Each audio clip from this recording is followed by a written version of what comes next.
Fala pessoal, tudo bem? João Paulo Melo, aqui hoje para mais um Juris Talk, uma convidada especialíssima, vai falar de um tema muito importante para as empresas, organizações de uma forma geral.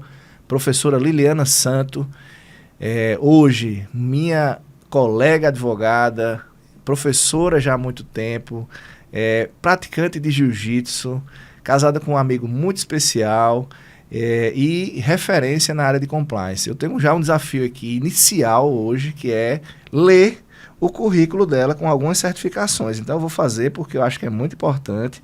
Professora Liliana Santos, primeiro, professora que não é da casa, está radicada no Brasil, mas é portuguesa de Porto, ou seja, muito especial, terra lindíssima, tive recentemente. Professora Liliana Santo, ela tem certificação internacional em compliance, em prevenção e lavagem de dinheiro, certificação em compliance em anticorrupção, formação executiva e certificação em compliance na administração pública, formação executiva em compliance e governança na administração pública. Depois a gente vai ver esses termos, todos eles. Certificação em auditor, líder e implementador de sistemas de gestão anti-suborno e compliance. Atualização de certificação de auditor líder, implementador de sistema de gestão, também de compliance, certificação em compliance na saúde e certificação em ESG. Veja só que absurdo, aqui nós temos um currículo com várias certificações, mas que no final eu digo sempre, e é o mais importante, uma professora apaixonada pelo que faz, com um tema que tem hoje, já dentro da perspectiva de vida, quase uma missão e um propósito. Mas, como leigo, professora, eu queria já começar dizendo, depois da apresentação, o que é compliance? Como funciona isso? Olá, professor. Muito prazer estar aqui de novo, dessa vez como parceiros, formalmente parceiros. Muita gratidão.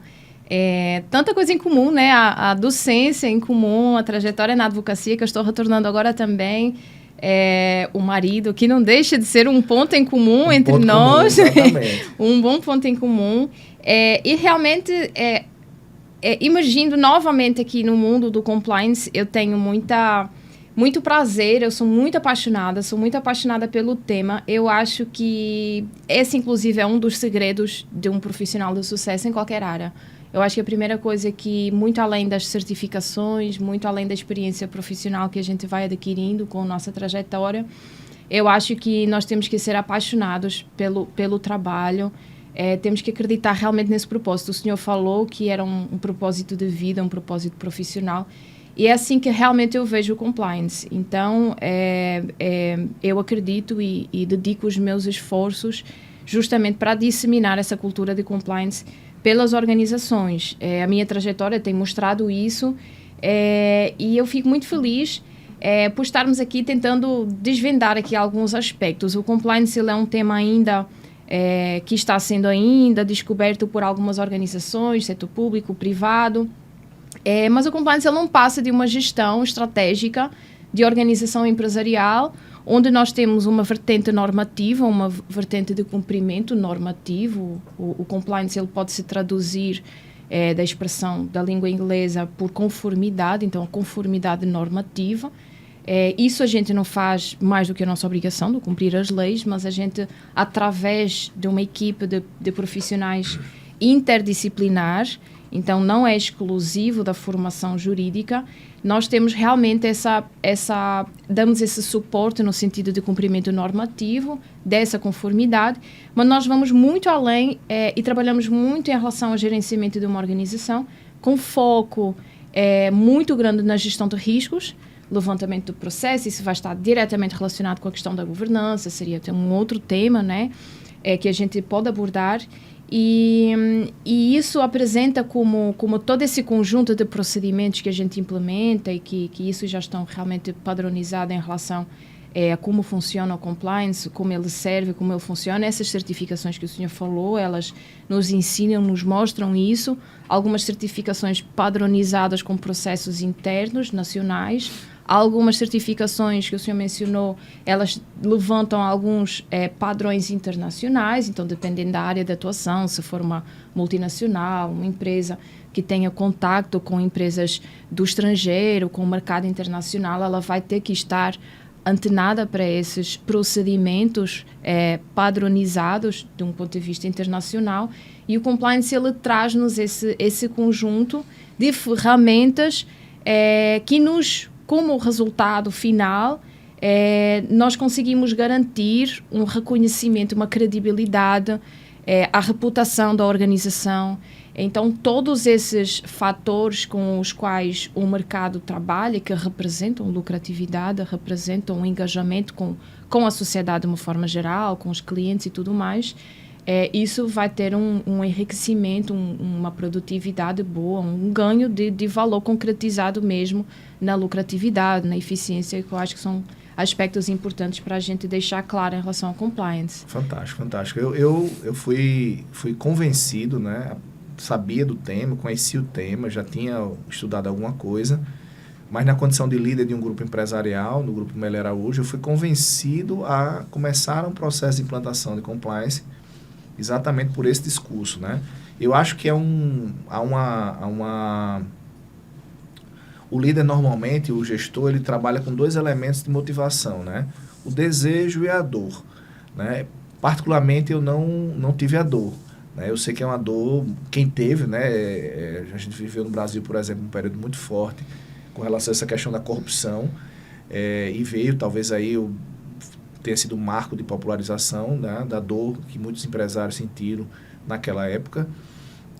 Mas o meu desejo sempre foi exatamente isso, a gente trabalhar com essa perspectiva de conformidade, integridade, credibilidade, né, a lógica do accountability, ou seja, tudo aquilo que a gente sabe que o compliance tem presente. Mas eu pergunto a você, quando é que uma empresa, quando é que uma organização deve começar a pensar em implementar um compliance? O que é que você acha? Então, professor, você falou de um termo muito interessante, que no escritório Melo Araújo, vocês particularmente não sentiram a dor em relação ao compliance, mas sentiram essa necessidade, talvez porque foram convencidos, talvez porque entenderam como funciona o processo de compliance. E isso é um aspecto que eu gosto muito de deixar claro, porque é o seguinte, geralmente quando as empresas sentem a dor, o processo ele já está numa situação de risco iminente, certo? Então, o trabalho do compliance, ele vai ser um trabalho muito mais de tentar apagar fogo imediato e tentar ali dar conta das prioridades que vão surgindo e realmente tentar domar uma crise em qualquer um dos seus aspectos que a organização está passando. Então, eu, no meu ponto de vista, não acho que seja a solução ideal.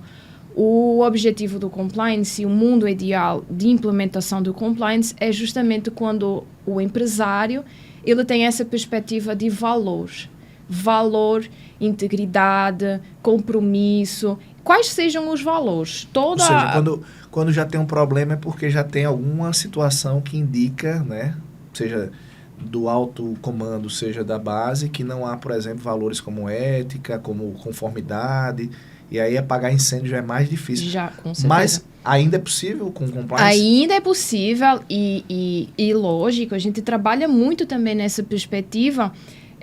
A questão é que se nós trabalharmos numa fase prévia a esse momento, a gente, em princípio, diminui a probabilidade que esse momento ocorra, ou pelo menos diminui as chances de algum impacto que possa trazer algum prejuízo maior à empresa. O compliance não é uma ciência exata, então sempre a gente vai trabalhar com riscos, sempre a gente vai trabalhar com impactos, prejuízos que podem afetar a organização em vários aspectos, mas a ideia é realmente a gente trabalhar com essa questão de valores, porque nós vemos hoje, a maioria das empresas, nós vemos até no mercadinho, quando a gente vai comprar fruta da semana, a gente vê muitas vezes os valores que estão afixados e tal. A questão do compliance é como a gente consegue concretizar esses valores que estão lá no papel no âmbito de uma organização. Você falou de uma coisa, antes de você falar e avançar nesse ponto de concretização, que você fizesse essa distinção integridade e ética na perspectiva do compliance. O que seria essa integridade e ética? A ética, ela diz respeito a valores que várias empresas elas podem compartilhar valores, bons valores, valores que são reconhecidos internacionalmente, no sentido do ponto de vista da sociedade mesmo. A integridade, ela diz respeito, ela vai um pouco além, ela diz respeito à forma como nós nos posicionamos, primeiramente enquanto ser humano e depois na forma como a gente naturalmente vai gerir e lidar com os nossos negócios. Vai dizer respeito à forma como a gente executa esses valores. Então, a integridade é algo muito mais pleno.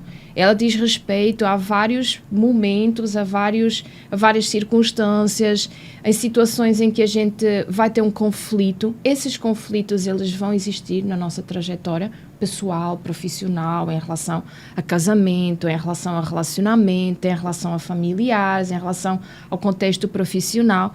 A questão da integridade é que nós tenhamos uma conduta adequada, enraizada enquanto seres humanos, enquanto organização, por isso que a gente fala de uma cultura organizacional, no sentido de quando essas dificuldades chegarem, porque elas vão chegar, a gente não ter dúvida em relação à forma como a gente vai atuar, porque a gente tem esses valores da ética enraizados e a gente sabe como colocá-los em prática através dessa integridade, como se fosse realmente algo mais pleno. E o compliance, ele faz todo sentido em relação a isso. Fantástico. E como é que funciona o programa de compliance? O programa de compliance, eu já falei isso, já respondi 1 milhão de vezes esse tipo de pergunta, eu acho que eu sempre respondo de uma forma diferente. O compliance, ele tem uma espécie de guia de receita padrão, nesse sentido da padronização, de acordo com as certificações que eu já comentei. Então, existe uma espécie de passo a passo, do qual a gente tem e faz parte um programa de compliance. Ele envolve vários vetores, envolve várias características que devem ser implementadas através da cultura organizacional, muito através da implementação desses valores, que a gente precisa deixar isso muito claro. Mas o programa de compliance, ele vai ser diferente em todas as ocasiões. Então, vai depender se a empresa ela quer implementar um programa de compliance preventivo, no sentido de eu já quero organizar as coisas, eu já quero ter uma gestão eficiente, eu já quero ter essa visão de prevenção de riscos. Ou eu posso ter uma perspectiva de implementar o compliance no sentido de realmente apagar fogo, tentar dar suporte àquela dor pontual. Então, nós podemos apresentar um programa completo, com tudo a que ele tem direito, e isso envolve tempo, para que a qualidade ela possa ser garantida, e isso às vezes é algo que não é compatível com quem está solicitando o serviço. Às vezes a gente pede esse serviço, não, na próxima semana a gente já quer isso pronto. Não é assim que funciona. Então, isso vai depender da intenção da própria organização, da essência da própria organização, se a organização está disposta a investir tempo, qualidade, recursos para implementar, de facto, um programa. Se a organização, a gente faz muito aquele trabalho diagnóstico prévio, de conhecer a organização, de entender qual é o propósito. Por quê? Porque não faz sentido para nós, enquanto consultores de compliance, a gente oferecer tudo para todos os nossos clientes. Não, porque cada um vai ter uma especificidade diferente. Então, após essa primeira análise inicial, é que nós vamos realmente ofertar a proposta de acordo com aquilo que nós entendemos que seja mais adequado para aquela organização. Trabalhar com foco na gestão de riscos, trabalhar com foco em relação ao código de conduta, priorizando os valores que a organização está defendendo e está querendo implementar em prática. Então, isso vai depender muito mais da perspectiva do nosso cliente do que daquilo que é o que o compliance pode oferecer, que é um universo muito grande. Eu, quando fui convencido, eu vi muitas perspectivas dentro dessa lógica de tempo e maturidade da mudança na organização cultural, né? A gente tem realmente... eu entendo, e aí eu queria que você comentasse um pouquinho, que é algo que vai estar dentro da perspectiva do líder da alta administração. O que é que você vê com relação a isso? Como é que você enxerga essa questão da importância da alta administração, do líder, levar essa bandeira, né? E dizer, vamos lá, vamos fazer. É tone from the top. A gente tem essa expressão no compliance que nos indica que o exemplo vem de cima, justamente nesse sentido. Então, se eu tenho uma organização que realmente está disposta a mudar, que realmente está disposta a assumir tempo, investir qualidade no sentido de aplicar esses valores, de definir quais são os valores, porque os valores não basta só todo mundo dizer que tem integridade, que tem ética, não é isso, são os valores com os quais realmente eu me identifico enquanto profissional, e isso muda, esse é o nosso primeiro ponto, né? A gente tem que deixar isso muito bem definido, inclusive, isso às vezes é a parte mais difícil do compliance, começar com esse ponto de partida. Mas uma vez isso estando definido, o nosso trabalho ele tem um propósito com muito mais clareza. Então, quando nós temos essa perspectiva de implementar uma cultura de integridade no âmbito de uma organização, se nós percebermos que os responsáveis, a diretoria, o corpo executivo de uma organização, se eles realmente não estiverem engajados com o compromisso de implementar essa cultura organizacional, isso não vai fazer muito sentido no âmbito do compliance, justamente porque a gente não vai ter o exemplo. O meu chefe não faz, então eu que vou fazer. Ele não cumpre, então eu que vou cumprir. Então é muito essa ideia de realmente a gente trabalhar não com superiores hierárquicos, mas com líderes profissionais com os quais a gente admira, com os quais a gente segue muito das orientações, muito em termos de trajetória profissional. Então, a gente segue justamente os passos dessa liderança para tentar conseguir implementar bons exemplos à semelhança desse exemplo que nós temos na nossa carreira. Fantástico. E a gente sabe que a cultura de uma organização, qualquer que seja ela é muito reflexo dessa questão dos líderes, né?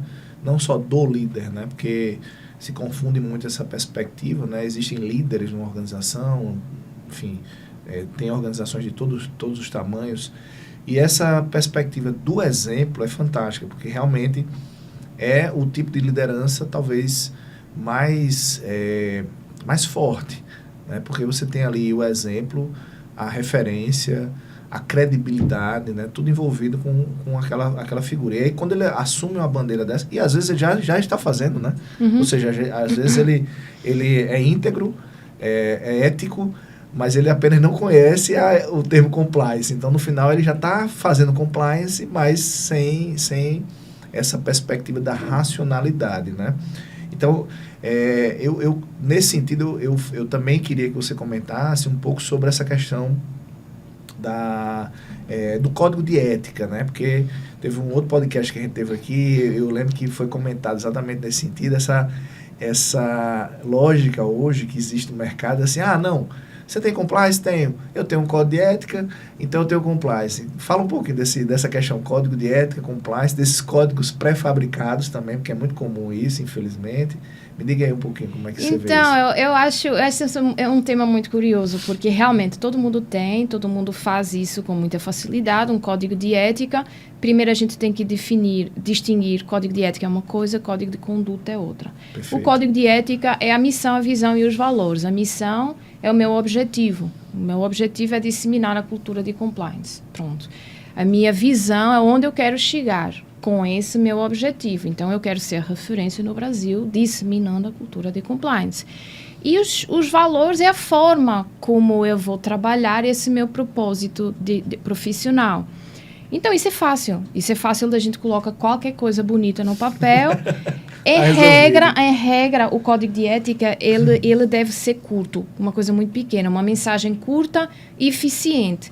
Eu costumo falar que o código de ética é o cartão de visita da empresa, da organização.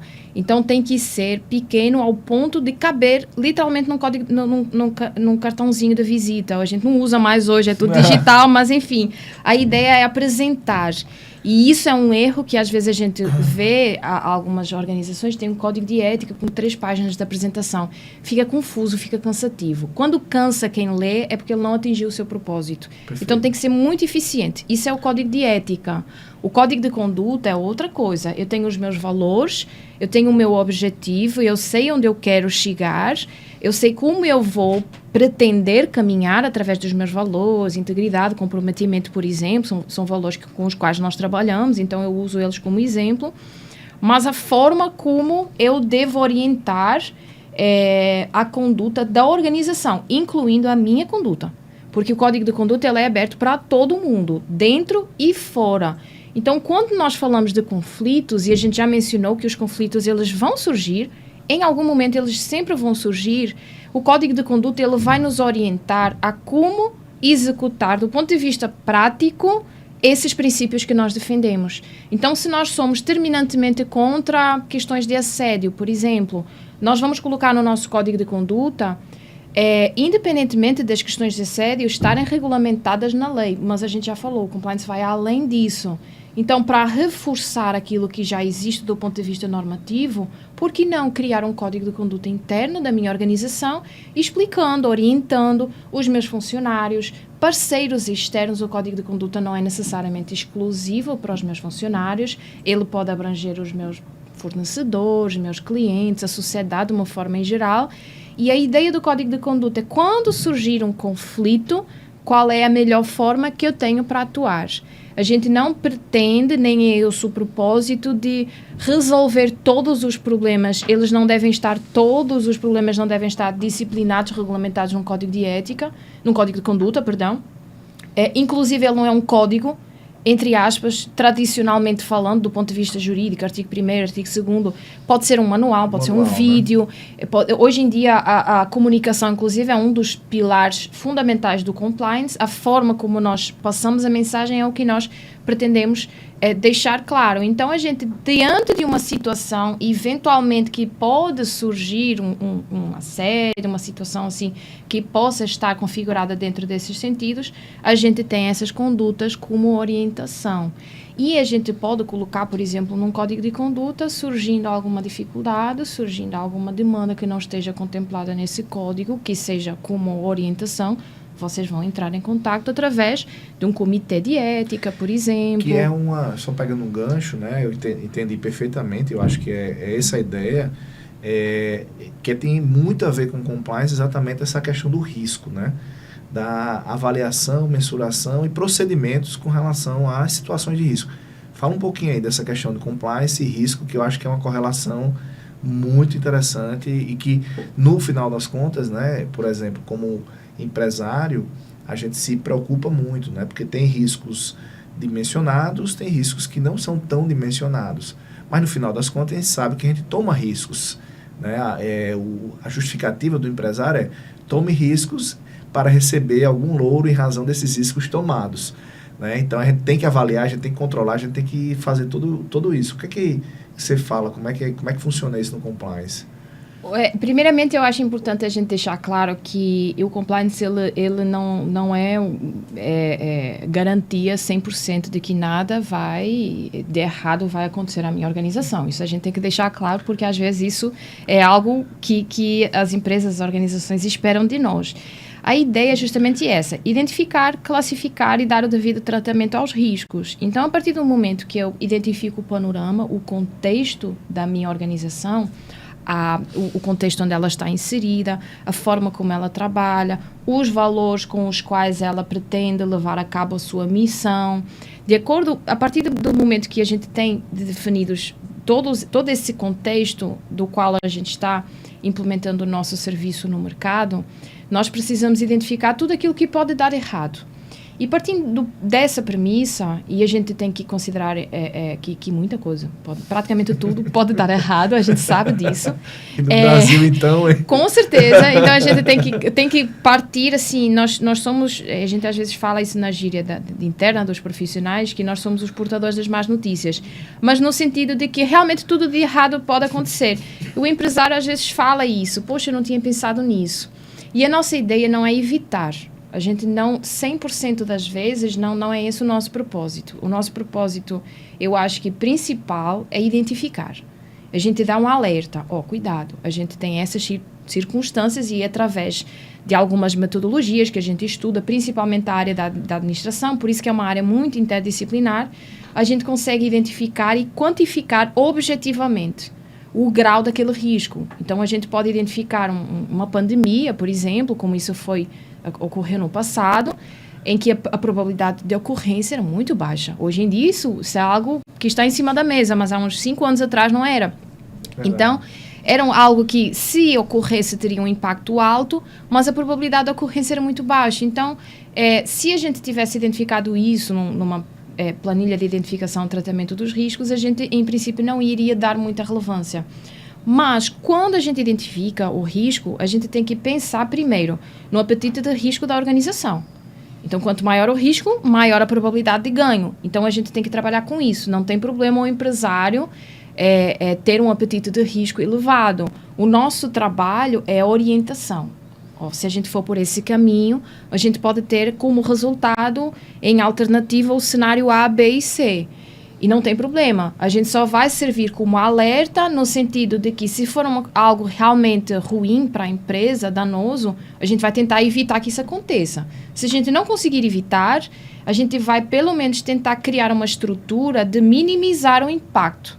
Então, a gente vai ter um impacto, mas ele vai ser menor, porque a gente já sabia que ele ia acontecer, já criou alguns procedimentos, algumas estratégias, ou então deixa rolar. E se deixar rolar, não tem problema, uma estratégia da organização também, mas vai ter aqueles resultados, aquelas consequências. Então, a gente vai dar esse trabalho de orientação para que a própria organização entenda como vai funcionar, quais são os caminhos com maior ou menor risco, maior ou menor lucratividade. Às vezes nem essa noção eles têm, né? Exatamente. Ou seja, às vezes você está tomando um risco gigante por um retorno muito pequeno. Exatamente. Então, ele não tem noção, às vezes, da zona de risco que é o cenário que ele está se metendo, né? A gente imagina, o compliance, ele vem como referência mundial. Então, por exemplo, a gente tem aqui no Brasil um cenário de negócio muito bacana, com muitas oportunidades, mas, ao mesmo tempo, com muitas zonas de riscos que quem está lá fora não conhece. Quem está aqui dentro já conhece, mas quem está lá fora não conhece, né? Então, isso envolve muito essa questão dos controles internos também, né? Que avalia o risco, identifica, bota a bandeirinha verde, amarela e vermelha, né? Para poder entender. E aí, no final, diz assim, vamos começar a trabalhar com controle interno. Como é que seria isso? Qual a importância desses controles internos? Os controles internos, eles podem ser trabalhados antes, durante ou após o tratamento dos riscos. O que é que eu quero dizer? Nós podemos criar políticas internas, por exemplo, de combate ao assédio, certo? Que foi um exemplo que a gente incluiu no nosso código de conduta. Então, a gente vai criar uma política interna, reforçando o quanto isso para nós é importante, as consequências que uma situação de assédio moral, sexual pode trazer. Então, a gente pode trabalhar isso previamente, a gente pode trabalhar isso no pico do risco, quando ocorre uma circunstância interna que possa, de repente, gerar alguma circunstância assim. Ou a gente pode dar um tratamento no sentido de que isso faz parte também do compliance e às vezes isso é esquecido, no sentido de repressão mesmo. Mesmo que eu tivesse previsão no meu código de conduta, mesmo que eu tivesse uma política interna, aconteceu uma tragédia dentro da minha organização, eu preciso dar um tratamento, uma resposta eficiente àquela situação. Então, os controles internos, eles trabalham muito nesse sentido. De novo, a gente dá o exemplo. Então, se nós defendemos que o assédio é algo realmente com o qual a gente não é compatível em nenhuma forma dentro da nossa organização ou relacionado com a nossa organização, caso isso aconteça, porque a gente não consegue prever todas as situações, isso acontece nas organizações e muitas vezes a forma como o risco é gerenciado vai fazer diferença. A forma como eu resolvi, como eu acolhi, a imparcialidade, o sigilo, o devido sigilo das partes, geralmente quando isso acontece vai logo para a comunicação social, então isso tem todo um transtorno e a gente tem que ter muito cuidado porque isso vai ter um impacto direto que geralmente é uma das consequências que as organizações nem sempre têm assim tão presente. A lucratividade, quando eu vou perder dinheiro, isso é algo muito evidente. Mas o empresário, às vezes, não lembra o quanto ele pode perder se ele tiver uma crise reputacional. Um escândalo de corrupção, um escândalo de qualquer ordem que envolva o seu nome, o seu negócio, aquela sua missão com a qual ele trabalhou a vida inteira com tanto carinho e, de repente, é simplesmente destruído por conta da falta de gerenciamento de um risco que ocorreu que a gente poderia dar um tratamento mais adequado. Aí seria a importância dos procedimentos e dos controles internos. Fantástico. E recentemente a gente teve um escândalo no Brasil, né? Eu não vou dizer o nome da empresa, mas uma grande empresa. E essa grande empresa teve um escândalo, aparentemente não tinha os controles de conformidade na área contábil. E aí isso gerou, como você bem colocou, uma crise reputacional. Eu falo isso porque, por exemplo, nas minhas compras online hoje, eu vou passando lá e sempre aparece essa empresa. E ela sempre tem o menor preço, mas eu nunca mais comprei, porque hoje eu não tenho mais credibilidade em comprar uma empresa que tem um risco desse presente e ela pode a qualquer momento quebrar, e essa quebra pode gerar um prejuízo gigantesco. Então, realmente é uma referência. O sistema, na realidade, no final das contas, né, o sistema capitalista, ele vive de troca. E troca requer credibilidade. Se você vai trocar por algo, por exemplo, futuro, que é o que muitas vezes se faz, né? Você investe um valor presente para ter um retorno futuro. Você precisa ter confiança de que aquilo vai ocorrer, né? Então, é muito delicado isso. Entrando num ponto que eu acho que é o mais importante, né? Eu vou defender isso aqui com os dois professores. O que é que entra aí dentro dessa perspectiva cultural, organizacional, a parte da educação, do treinamento, da comunicação? Como é que você vê isso?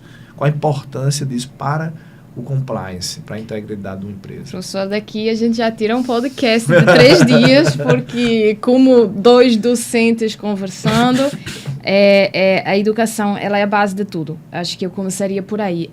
Compliance, o propósito do nome, educação em compliance. Então, esse é o foco que desde sempre ficou enraizado com muita clareza. Tem uma pegadinha também, assim, um parênteses, para quem me conhece, é de Eduardo, então já tem um valor sentimental maior, né, o nome do meu filho.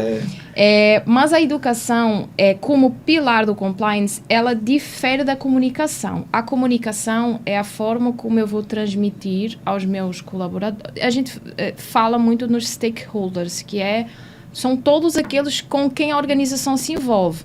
Desde a direção até os trabalhadores, fornecedores, os clientes, a sociedade de uma forma geral. Então, todo mundo se engloba. Então, quando eu quero, por exemplo, eu criei o meu código de conduta. Uma coisa é eu ensinar como o código de conduta funciona, aí entra a educação. Outra coisa é eu comunicar que existe um código novo. Perfeito. Então, são situações diferentes. E a educação, ela entra como no âmbito do compliance? Em todos os aspectos. Primeiro, disseminando essa cultura de compliance, que ainda é ineficiente, assim, é uma batalha que eu acho que a gente vai ter de vida mesmo, porque é uma batalha longa. A questão da mudança cultural nas organizações, na sociedade de uma forma geral, ela leva tempo, é assim que funciona, então não tem motivo também para apressar o processo, mas é através da educação que a gente precisa mostrar o que é o compliance, ensinar. Inclusive, eu sou muito defensora de incluir o compliance nos cursos de graduação, todos eles vão estar relacionados em algum momento com o compliance, justamente por conta dessa interdisciplinariedade, e o mercado hoje, ele passa por essa deficiência. Se nós abrirmos um processo seletivo hoje para contratar um profissional de compliance para trabalhar junto conosco no escritório, nós vamos ter dificuldade em encontrar profissionais devidamente qualificados. Esse é um problema. Então, a educação, ela se vira a favor e contra nós, porque não existe um curso, uma graduação, como tem graduação em Direito, por exemplo, na nossa área, não existe uma graduação em Compliance. Então, eu meio que vou selecionar o candidato através dos cursos. Alguns cursos têm relevância, outros não. Mas nada me impede de me intitular no mercado como profissional de compliance. Então, isso, no momento da seleção, quem realmente está engajado no tema vai saber fazer a devida seleção. Mas isso é algo que acaba se virando contra nós. E, de novo, porque a educação ela não está abraçando, e aqui eu falo em educação no sentido mais amplo que pode existir. Inclusive, desde as crianças pequenas, eu vou, inclusive, agora, muito em breve, eu acho que vai ser o projeto mais difícil que eu vou implementar até hoje na minha carreira como profissional de compliance. Eu já mentorei vários órgãos, eu já fiz processos envolvendo o Brasil inteiro, o que para mim é muito gratificante, principalmente porque eu vim de fora, então eu meio que comecei do zero a minha trajetória aqui há 10 anos atrás. Então eu tenho realmente um currículo e uma trajetória do qual eu me orgulho, porque realmente isso ficou muito claro desde sempre, disseminar a cultura da compliance. Então tudo o que eu faço meio que vai em função a esse propósito. Mas só para terminar a pegada da educação, eu fui chamada para uma palestra na escola do meu filho, que tem 8 anos. De novo, Eduardo aqui conversando. Quem é pai e mãe sabe que os filhos são sempre o foco. E eu pensei, meu Deus, como é que eu tenho tanta dificuldade em explicar o compliance para um adulto, como é que eu vou fazer isso para uma criança? Então, vai ser realmente o projeto acho que mais difícil, até porque envolve outras coisas, assim. O meu filho é muito frustrado porque a mamãe não é policial, não anda com uma arma. Ele queria que eu fosse para a sala de aula com uma arma, disparar 2 tiros, porque esse é um negócio que envolve a criança. Então, isso vai ser desafiante para mim. Mas, por outro lado, eu estou pensando no sentido de mostrar às crianças o meu trabalho, porque o compliance ele deve ser implementado nas escolas também. O compliance deve ser implementado, de novo, a questão do assédio. A gente nem combinou, mas como é que a gente ensina uma criança a ter cuidado com questões de assédio, com relacionamento com desconhecidos, crianças mais velhas? A gente não tem o controle daquilo que acontece dentro da escola. Eduardo estuda numa escola grande, tem crianças muito pequenas, tem adolescentes já mais velho, pré-faculdade, e tudo misturado. Em algum momento eles se encontram e ele vai no banheiro, de repente tem alguém mal intencionado. Como é que a gente faz essa gestão? Então o compliance ele deve ser enraizado, é questão cultural, e aí entra na educação. A educação da escola como organização, a educação das crianças como alunos, e a educação no sentido da própria comunidade envolvendo todas essas questões que podem, naturalmente, numa linguagem acessível para criança, claro. Enfim, o desafio maior é justamente esse, mas a educação, assim, ela realmente é a base de tudo. Você falou em 2 pontos aí que me chamaram a atenção e eu queria pensar com você. E eu sei que hoje eu sei que é um ponto mais avançado do compliance. Como é que a gente pode lidar, por exemplo, né, tem a ver com compliance, essa questão dos canais de denúncia e das investigações internas, ou seja, como é que a gente lida com esses 2 temas dentro da perspectiva do compliance? Ou seja, por exemplo, né, você falou da escola, certamente, né, vamos ter hoje, por exemplo, um tema já recorrente, é o bullying. Né? Então, o bullying nas escolas inclusive já está legislado, tem que ser um tema de compliance, né? Ou seja, quando a gente se for fazer um compliance nas escolas, a gente vai ter que trabalhar com essa temática. Como é que a gente lida com esses canais de denúncia? Como é que o compliance vê isso? Canais de denúncia e investigação. Professor, talvez seja o aspecto que eu não diria que fica em último, assim, na listagem do nosso programa de compliance, mas é aquele que é, com certeza, o mais delicado. Muito mais do que a gestão de riscos, porque na gestão de riscos nós temos metodologias que nos ajudam a trazer objetividade.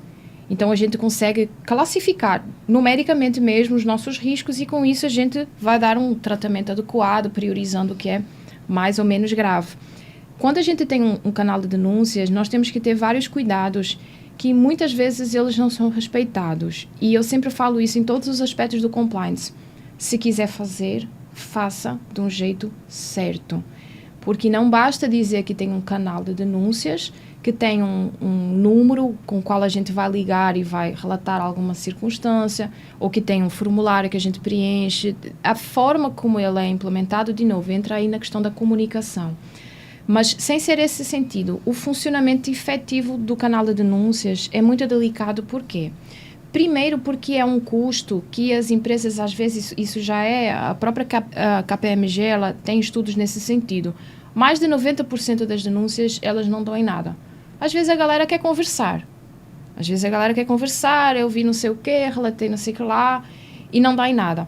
Mas vamos imaginar que desses 90% nós temos 10 que podem dar um alertazinho. Pode até ser besteira, mas já dão ali uma curiosidade de ver o que é.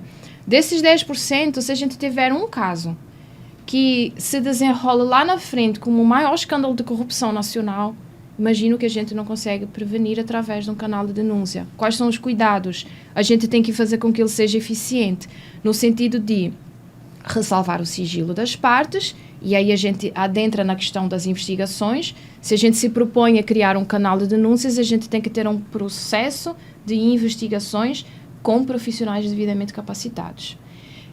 Então, a gente tem que dar esse retorno, a gente tem que ter cuidado com denúncias, eu diria, vingativas, no sentido de que o meu chefe não me promoveu, peraí, que eu vou fazer uma denúncia contra ele e a vida dele vai virar um inferno. E isso tem que ser considerado também, porque isso acontece. Então, a gente não pode usar o canal de denúncia de um sentido pejorativo. A gente tem que dar um respaldo sempre. Olha, se recebemos a sua denúncia, vamos dar o devido tratamento e a gente vai lhe dar um retorno. Então, tem que existir esse feedback, essa comunicação. Ele tem que ser eficiente.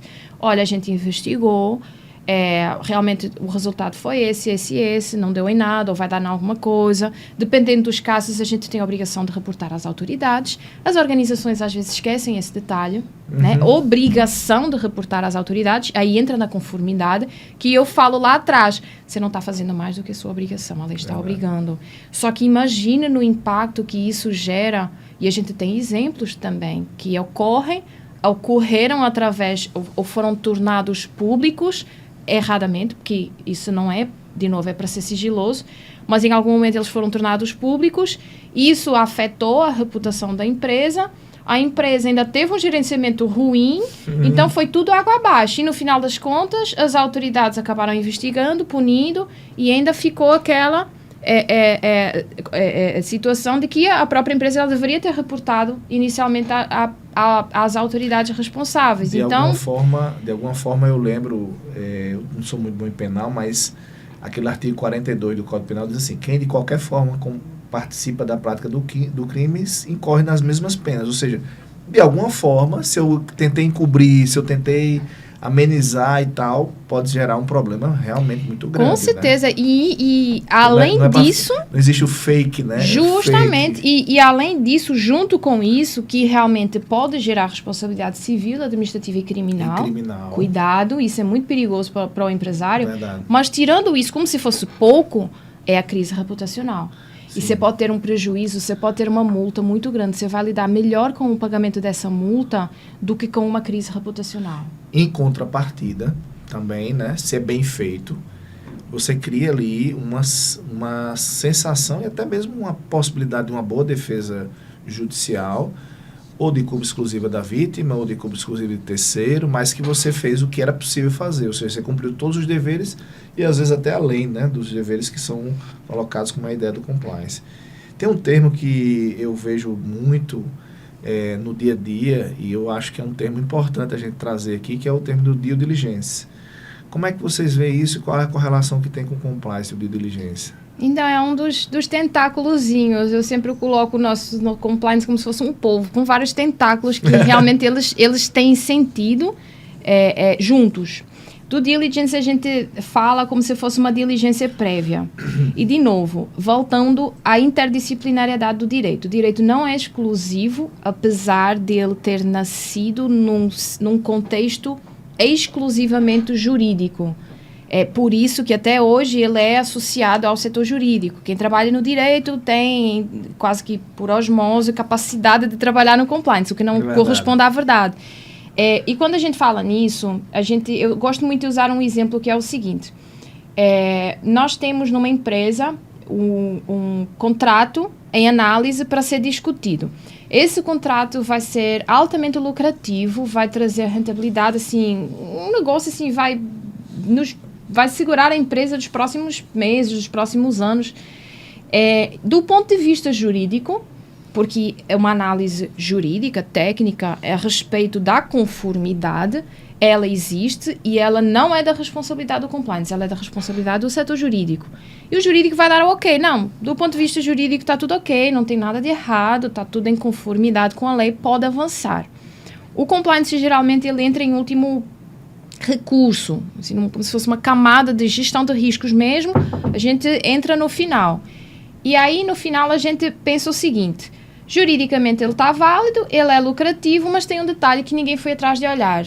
Você viu que esse fornecedor, por exemplo, do objeto do contrato que está sendo em análise, ele está sendo associado a trabalho escravo, ele está sendo associado a escândalos de corrupção, ele está sendo associado a tráfico de droga, a algo que vai ter um impacto negativo gigante na sociedade. Ninguém viu isso, porque isso não é jurídico. E o compliance, muitas vezes tem essa pegada. Alguém de fora que vai analisar de um jeito mais imparcial possível. Então, juridicamente pode? Pode. Aí a função do compliance qual é? A gente não tem poder de decisão. Isso é importante também deixar claro. Mas eu vou dizer o seguinte, ao gestor, e é um relatório objetivo. Eu, compliance, não recomendo a realização desse contrato. Por qual motivo? Em pesquisa de due diligence, a gente verificou relação com tráfico de droga, enfim, determinadas circunstâncias que a gente entende que não são compatíveis com os nossos valores. Se quiser realizar o contrato, o compliance vai estar aqui para tentar segurar a onda que vai vir. Mas a minha orientação é que não faça, porque isso vai gerar uma repercussão negativa. Perceba, de acordo com os valores que foram definidos lá atrás. Então, isso às vezes é por besteira, às vezes as empresas acabam de denegrir a sua imagem e, como você falou, a imagem que a gente tem perante a sociedade é tudo. É tudo, é verdade. Porque pode ser uma empresa monstruosa, mas que perde a sua credibilidade no mercado e ela, quando aparece no nosso celular vendendo alguma coisa pelo menor preço, a gente não compra de jeito nenhum. No final, eu acho que o grande benefício do compliance é esse, é a reputação que você cria dentro do mercado e mostrando que você é diferente de alguma forma, né? E você falou aí um ponto que eu queria aprofundar, o due diligence, ele trabalha com essa diligência prévia, né? Então, tem dois elementos outros, né? Que é auditoria e monitoramento. Como é que funciona isso? Do diligence para auditoria e monitoramento. A auditoria, ela não é a auditoria que é realizada nas empresas, interna ou externa. Essa auditoria que nós falamos como pilar do nosso programa de compliance é a auditoria do programa de compliance. Sim. Eu vou executar, e isso é algo que também merece destaque. O compliance vai ter alguém responsável pela implementação, como se fosse um maestro. O maestro vai dirigir a orquestra. Quem vai fazer a música vai ser a orquestra. O maestro está só direcionando. O profissional que vai ser nomeado como responsável de compliance, ele vai estar gerindo essa orquestra. E ele vai precisar fazer uma auditoria na sua orquestra para ver se está todo mundo afinado. Se está todo mundo afinado com aquilo que foram as minhas orientações, com aqueles que são os princípios da organização. Então, a gente sempre tem que fazer esse casadinho, porque o compliance é falho. Então, o compliance ele não trabalha sozinho. Eu tenho esse lema como lema de vida. Ninguém cresce sozinho. Eu posso ser a profissional mais capacitada, mais brilhante do mundo, mas eu não vou conseguir subir muito alto sozinha. Então, o compliance ele trabalha com essa perspectiva. Então, é a auditoria do meu trabalho. E por quê? Porque eu preciso saber se ele está sendo eficiente. O que eu pensei para essa organização estar funcionando, não está. Então, vamos mudar? A gente trabalha acerto e erro. E o monitoramento, a auditoria desse compliance, ela será pontual. E pode ser ao programa completo, pode ser a forma como o canal de denúncias foi implementado, pode ser a metodologia que a gente selecionou para a gestão de riscos. O monitoramento é um acompanhamento contínuo a respeito de tudo o que é feito em relação ao compliance. Esse monitoramento tem duas vertentes. Verificar, não no sentido de fiscalizar. Essa é uma palavra que a gente não gosta, que muitas vezes se associa a nós, mas a gente não usa. A gente não fiscaliza a vida de ninguém. A gente vai orientar, acompanhar para verificar se está dando certo. A minha ideia foi essa. Professor, vai dar certo? Faz sentido implementar na sua organização, no seu setor dessa forma? Você vai dizer, poxa, eu no início concordei que pareceu muito boa a ideia, mas não está dando certo. Então, a gente vai monitorar constantemente para ter esse diálogo aberto com os setores, que são eles quem vão implementar, de fato, o compliance. Eu estou só dirigindo os trabalhos. Massa. Me diga uma coisa, hoje tem uma pauta das organizações que é muito presente, que é a pauta ESG. Né? Primeiro, eu queria que você falasse um pouquinho dessa pauta e da correlação que ela tem hoje com compliance. Então, ESG, nos meus cursos tradicionais, até uns 3, 4 anos atrás, eu não incluía ESG como um dos pilares do compliance. Hoje eu incluo. por alguns motivos. Primeiramente, a ESG o que é? A gente trabalha com muitas siglas, feliz ou infelizmente, acho que infelizmente, porque a língua portuguesa ela é muito rica, mas ela vem da origem inglesa de environmental, que é meio ambiente, S de social, social, e governance de governança. Então, eu vou começar pelo final, que eu acho que é como faz mais sentido. A governança é uma forma de gestão empresarial. Esse é um tema que é muito complexo, é muito bonito, ele anda de mãos dadas com o compliance. O compliance ele entra dentro dessa parte da governança, na sigla ESG. Então, é quase como se eu tivesse uma forma, um direcionamento, um planejamento em relação àquilo que é o meu negócio, e o compliance ele vai me ajudar a executar cada um desses pontos. Com relação a isso, né, já deixar aqui o convite. O professor Marconi teve a oportunidade de falar ontem na organização da gente sobre governança. Eu quero já fazer o convite em público aqui para que ele venha também falar um pouquinho, porque realmente é um tema muito denso, muito interessante, essa questão da governança. Tem uma correlação, né, como você falou, mas é algo para além, né, do compliance, a governança estratégica, governança, enfim, de uma forma geral. Fiquei muito feliz ontem com a palestra dele. Professor Marconi, eu vou aproveitar a dica, eu vou fazer um parênteses também. Professor Marconi é um profissional que eu admiro. A trajetória dele é incrível, a história dele é muito bonita. E isso eu acho que, falando dele, fazendo esse paralelismo, me leva de novo ao compliance. Não importa a tua carreira, a tua experiência, a tua certificação, a tua formação, se tu não tiveres uma trajetória do ponto de vista pessoal, de valores, exemplar.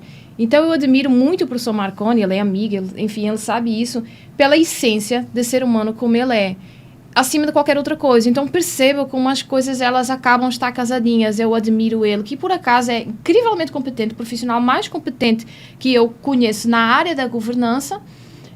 E ele tem outro detalhe, além dessas características, desses valores que ele realmente representa muito bem, da formação e tudo mais, ele tem outro detalhe que ele é um entusiasta nato em relação à governança. Então, assim, tem Liliana, entusiasta do compliance, e tem Marconi, entusiasta da governança. Então, será com certeza um desafio. Aí você vem também, que ele que ele tiver aqui, aceitarei com todo prazer, com todo prazer.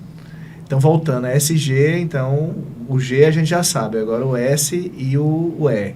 Então, o G a gente já sabe que é toda a envolvência desse relacionamento dos valores, dos princípios com os stakeholders, com quem a organização se envolve. O E de environmental, o ambiente, o meio ambiente, a questão do meio ambiente, ela está muito relacionada à sustentabilidade. Esse ESG ele virou muito tema de discussão com a implementação dos objetivos de desenvolvimento sustentável criados pela ONU na Agenda 2030, aos quais o Brasil está obrigado também por enfim, questões internacionais. E 2030 está aí na ponta. Então, isso já foi implementado há muito, muito tempo atrás, mas como bom brasileiro, isso é característica do português também, a gente deixa tudo para a última hora, então aqui estamos nós falando dessa questão. E a sustentabilidade é, resumidamente, ter o cuidado com as gerações futuras. A gente tem um meio ambiente que é finito e a gente tem que ter o cuidado de aquilo que a gente gasta do ponto de vista de recurso natural, a gente tem que ter o cuidado de repor. E isso, de forma individual, faz sentido, mas como organização, isso faz mais sentido ainda, porque os recursos que uma organização, dependendo inclusive da área de atuação, ela vai gastar, vão ser muito maiores do que eu, Liliana, sim, respirando, enfim. Então, é uma questão de ter cuidado com todos os elementos, o ar, a terra, a água, a flora, a fauna, tudo isso tem que estar dentro da perspectiva da sustentabilidade. E eu escuto muitas vezes, não, a gente tem copo descartável. Não é a questão de deixar de usar copo descartável e usar um copo de vidro e de repente não ter cuidado com outras coisas. Então, a sustentabilidade ela é realmente muito, muito, muito além disso. É uma pauta bem interessante. Tem o social também, né? Que são as questões sociais, né? Que se envolvem aí de melhoramento, desenvolvimento da sociedade, educação, né? É uma perspectiva que eu particularmente acho que seria muito fácil as organizações assumirem essa parte, né? Ou seja, tem uma capacidade muito grande e uma devolutiva muito, muito palpável quando você educa o seu colaborador de alguma forma, você tem retorno de imediato com relação a isso. Então, a educação é uma perspectiva social muito carente ainda, né? Então, as organizações pensarem nisso. Eu sei que eu sou suspeito que professor, a gente sabe que tudo ele valida pela educação, né? Então, não tenho dúvida que a educação é um patrimônio e é aquilo que mais se almeja. Mas é algo muito simples, eu acho, sabe? Assim, entra-se em outras pautas, né? Mas eu acho que a educação seria muito facilmente absorvida quando você pensa no S do ESG, né? E o compliance entra em que sentido nesse ponto aí? Como é que ele atua numa pauta, por exemplo, ESG? Se auxilia, se coloca esses valores fazendo parte integrante dos valores da organização. Eu super concordo, a parte social é a mais fácil de implementar e geralmente é aquela que as organizações não prestam atenção. Você pode prestar programas de alfabetização para a sua organização, para a sociedade com a qual a sua organização tem contato direto. Você pode colocar a questão dos direitos trabalhistas. A gente está vendo notícias que gritam pela proteção dos direitos humanos praticamente todos os dias. Então, a gente tem que ter muito cuidado, que o compliance, ele tem uma essência que eu acho que é a essência mais difícil de todos, mas é a mais bonita de todas. A gente trabalha com pessoas. O compliance é feito por pessoas e ele tem como objetivo as pessoas. Então, nós temos que ter muito cuidado com quem a gente se relaciona. E a gente pode, professor, enquanto professores, no âmbito do nosso mercado de trabalho, a gente reserva 5 minutos do nosso dia e ajuda um aluno nosso, por exemplo, no contexto da educação, a fazer um currículo. Professor, eu tenho uma vaga de emprego, fui indicado para um estágio, se de repente me puder ajudar, porque a gente sabe que tem, né, algumas nuances do currículo que podem melhorar. De repente a gente pode indicar os nossos alunos para vagas que a gente conhece, a gente está inserido no mercado de trabalho, a gente tem muitas vezes essas solicitações. Teve um ano, inclusive, que eu tive tanta demanda que eu disse, eu vou abrir uma empresa de talentos, porque eu não tenho mais aluno para indicar, mas a gente acaba tendo essa função. E as organizações, elas têm essa obrigação. Elas têm a obrigação de cuidar dos seus funcionários, de cuidar do entorno da sociedade. Vejamos, uma grande organização que não tem acesso direto do ponto de vista de transporte, do ponto de vista de rua, de calçada, ela não vai ser tão acessível do ponto de vista público. Fora que isso dá publicidade, isso, de novo, é todo um contexto. Quando a gente fala dessa questão social, nem sempre a gente fala de disponibilidade de recurso. Você não tem recurso, você tem tempo, dedique 10 minutos do seu dia para ajudar alguém no contexto da organização. E isso, inclusive, existem certificações só em relação a essa questão social das empresas. Isso traz um retorno muito grande. O consumidor, ele gosta disso. O consumidor, ele valoriza, reconhece. Ela vai pra... Demais. Existe um último questionamento que eu queria fazer, era se compliance faz sentido no setor público. Como é que você vê essa questão do setor público? Professor, é tão difícil falar sobre isso. Hoje em dia é mais óbvio, porque a gente já começa a ver vários órgãos públicos no Brasil inteiro, dentro e fora do Brasil, mas assim, limitando a questão interna, hoje isso já é mais óbvio. Mas eu já tive muitas discussões em relação a isso. Como assim implementar o compliance no setor público? O setor público, ele só atua porque tem lei que autoriza. Ele só atua na exata medida em que a lei autoriza. Veja, isso de novo é conformidade pura. E o compliance não tem essa essência. O compliance tem a essência dos valores. Se eu cobro valores para uma gestão eficiente, para um serviço eficiente à sociedade de uma empresa privada, como é que eu não cobro isso do setor público? Como é que eu não exijo lucratividade do setor público no sentido de eficiência? Porque se eu gasto menos, eu cobro menos tributo, ou eu não cobro menos tributo, mas eu consigo gerar um serviço melhor, mais abrangente, de maior qualidade de vida para a sociedade de uma forma geral. Então, como não falar no setor público? Só que aí a gente vai entrar de novo na essência do compliance, cultura organizacional. Então, a gente vai alterar, vai tentar incluir algumas questões novas na cultura organizacional do poder público. E aí a gente começa com o nosso principal obstáculo, que quem trabalha com esse setor sempre escutou. A gente sempre fez assim. Uhum. E vai mudar agora por quê? Porque é mais eficiente, porque eu estou aqui mostrando por A, B, C, D e E, por todos os motivos. Inclusive, às vezes a gente diz assim, o senhor pode ir preso. Por responsabilidade, a responsabilidade que a gente abordou, o senhor pode ir preso por conta dessas condutas, por conta dessa falta de compliance, de assessoria interna em relação a esses valores. Então, existem inúmeras circunstâncias que a gente poderia citar aqui. Eu já fiz muito trabalho, uma atuação muito forte. Eu sou mentora de organizações públicas, já mentorei processos que são através da Rede Governança Brasil, através de outros projetos, através da própria EduCompliance, em que são projetos em que a gente oferta assessoria para os órgãos implementarem boas práticas. Então, eu já participei de prefeituras de São Paulo, de Santa Catarina, de Goiás, do Maranhão, do próprio CAD, orientação no sentido de boas práticas. Se fosse eu aí, vocês no CAD, a gente fez um processo de mentoria na Secretaria de Transparência do Maranhão, eles ganharam o primeiro prêmio. Então, assim, eles são os meus meninos, eu tenho um relacionamento maravilhoso até hoje, porque eu me sinto um pouquinho responsável, porque eu estava lá nos bastidores dando umas ideias, então a gente consegue perceber o reconhecimento ainda muito embrionário, mas quando ele é feito de forma efetiva. Efetiva, é aí verdade. ele traz resultados. Eu já tenho uma percepção clara, né, e venho trabalhando isso no grupo, de que a gente está diante de um oceano azul, ou seja, um oceano em que você tem muitas oportunidades.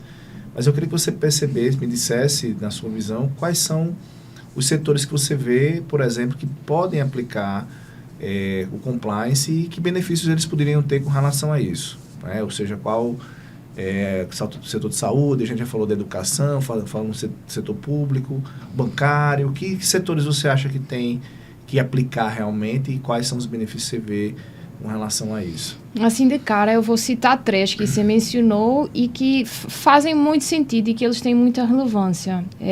O setor bancário, por ordem de cronológica, que se fala que foi onde surgiu o compliance. O setor bancário, ele é muito suscetível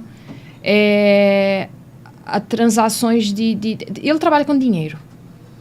E o dinheiro, ele é um objeto que, dependendo da forma como ele é utilizado, tem muitos benefícios ou não.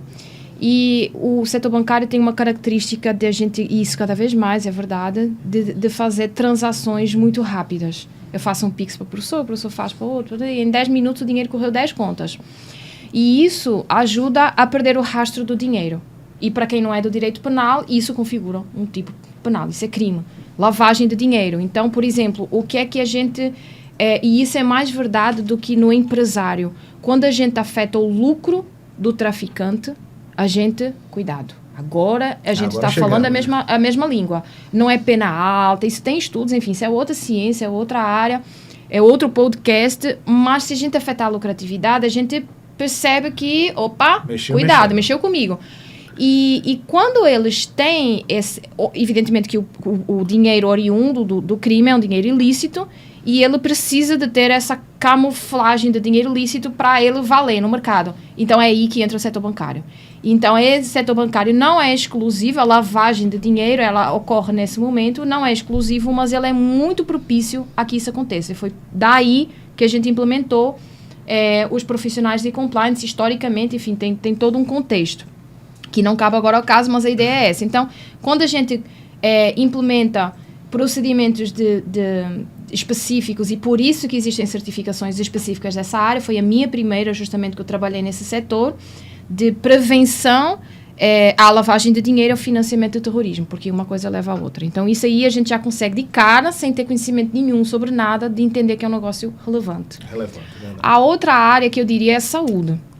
A saúde, ela toca a todos. E aí vejo como a questão da credibilidade, ela entra com mais força até do que a questão, até a própria normativa e da gestão de riscos. Quando o senhor tem uma doença, precisa de um profissional da saúde com características específicas que cuide dessa sua doença, você vai pegar recomendações. Você escolhe o médico X, você vai lá, não gostei. Eu não senti confiança naquele médico. Você volta, você não vai voltar. Então, perceba como isso é o ponto-chave. E na área da saúde, a gente tem particularidades, porque além de estar falando de uma fragilidade que afeta todo mundo, em qualquer momento da vida, nós estamos a falar dos pacientes, dos colaboradores, entenda-se por colaboradores os médicos, os enfermeiros, mas o setor jurídico, o setor de RH, todo o contexto da organização que presta o serviço da saúde, os próprios reguladores, os fornecedores. Então, é um contexto que tem características muito específicas que são muito diferentes. Da mesma forma que a gente tem o setor bancário, que trabalha com essa questão da lavagem de dinheiro e financiamento ao terrorismo, prevenindo isso, a gente na área da saúde tem essa questão delicada que envolve a saúde do nosso paciente, que é, inclusive é constitucionalmente protegido. E aí, daí, da saúde, eu poderia falar outros, mas é porque realmente da conversa foi o que surgiu. A questão da indústria farmacêutica. Quando o senhor toma um remédio para dor de cabeça, Tylenol, quem quiser procurar a história interessante a respeito do Tylenol, pesquise na internet, Tylenol terrorista, a história da empresa norte-americana na década de 90, teve uma crise gigantesca, e a gente comentou isso ainda agora, e quando o senhor falou, eu lembrei. A forma como eles geriram, pessoas morreram, porque tomaram Tylenol, um remédio para dor de cabeça, assim, besteira, né? Falando assim, na gíria do povo. E as pessoas morreram, e isso gerou uma crise monstruosa, e eles geriram de tal forma essa crise, que foi provavelmente a maior crise que eles passaram, que em menos de um ano, eles voltaram a ser líderes de mercado, com mais vendas no mesmo remédio. Então, assim, esse é todo um processo, mas vale a pena. Fica a dica de pesquisar Tylenol terrorista, vocês vão ver a história. E aí a gente não pensa, quando a gente compra um remédio, quando a gente vai comprar, assim, a gente não faz propaganda ao Tylenol, mas é porque foi realmente dentro desse contexto. A gente não vai olhar a bula. Se a gente olha a bula, mesmo que a gente veja a composição do remédio, a gente não sabe. Você não tem capacidade técnica, não tem como verificar se aquele remedinho pequenininho tem a substância que diz que tem. E se ele foi adulterado? E aí você entra na linguagem oposta, mas a mesma circunstância em relação à cerveja. Você vai sair à noite com os amigos, você toma uma cerveja para descontrair no final do expediente e de repente essa cerveja foi adulterada, você não sabia, você morre. Como assim? Então, o compliance, ele é muito importante em determinados setores que a gente não para pensar. E que bom, a gente não pode parar, senão a gente fica neurótico. Neurótico, é verdade. De repente, será que eu vou sentar? Será que tem algum produto aqui que me vai... Então, não, a gente tem que transferir esse processo para quem tem a obrigação de regular. E aqui, o setor, a regulação no setor farmacêutico, provavelmente é das mais rigorosas do mundo, justamente por conta disso, dessa fragilidade. Mas não basta a regulação, não basta a fiscalização, a gente tem que ter confiança de que o processo não tem falha. Porque se tiver falha, ela é adulterada. Se ele for adulterado, pode ter uma substância que me mate lá na frente, e eu não posso correr esse risco. Então, fantástico. O compliance, ele envolve tudo. Fantástico. Praticamente tudo, desde a nossa relação enquanto seres humanos, eu, Liliana, eu, mãe, eu, professora, eu andando na rua, caminhando, conversando com um desconhecido. Então, é muito mais do que eu, profissional, que se propõe a implementar o compliance numa organização. Fantástico. E aí a gente tem que ter essa compatibilidade de valores entre a organização e o profissional com quem está trabalhando. Fantástico, fantástico. Professora, eu fiquei encantado, até porque no final agora você demonstrou claramente a sua paixão pelo tema. Então, realmente é um tema muito profundo, a gente tem muito ainda a falar, temáticas paralelas, temáticas interrelacionadas. Eu acho que é algo que precisa ser realmente colocado na mesa, como a gente vem trabalhando há algum tempo. O Juristalk tem esse papel de trazer à mesa temáticas correlacionadas ao direito, ao empreendedorismo e à tecnologia. Fiquei muito feliz, né? Eu tenho certeza que a audiência também ficou feliz. Essa é a ideia do Juristalk. Hoje tivemos aqui a presença da professora Liliana, como vocês viram, eu prometi, né? Nós tivemos um tema muito denso, muito bacana, com muitas informações, aí dá um curso completo e muito profundo de algo que hoje é muito importante. Então, fiquem com Deus, deem aquela curtida, né? Eu acho que é muito importante, façam os comentários e até uma próxima oportunidade. Muito obrigada, professor, pela oportunidade. Um abraço.